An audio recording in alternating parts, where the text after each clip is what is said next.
And so as I'm working out here, you can see that, hey, this is fairly intense, and all of a sudden it's bright.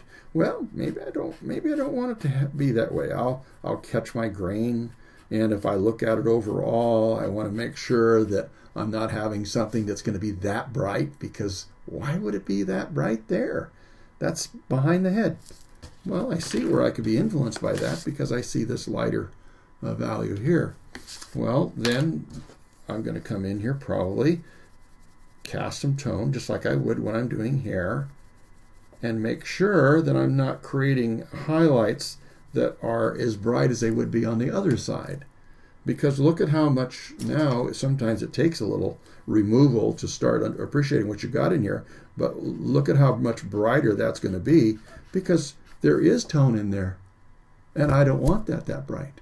But I do want a lighter place there, so it's much better for me to come in and cast a little tone to make sure that we're not suggesting it's on the bright side of the head.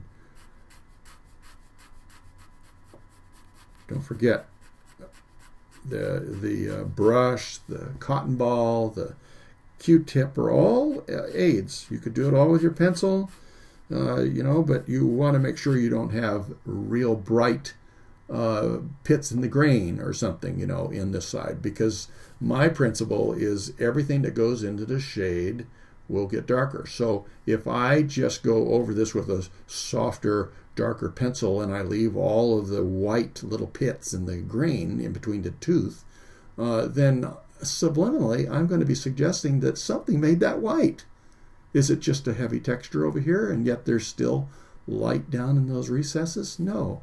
So that's why I like to build things up with the 4H. I like to come in and use my brush. I like to tone those things down so it doesn't even begin to suggest, hopefully.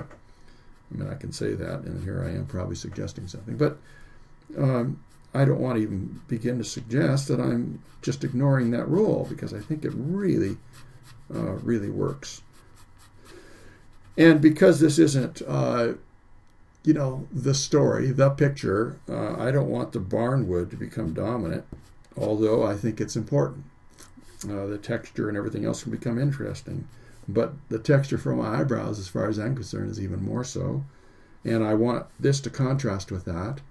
And maybe little variations in the color of the eye, just a little bit, will make a difference by making sure I'm showing some detail and texture that balances things out, and this doesn't become, again, too dominant.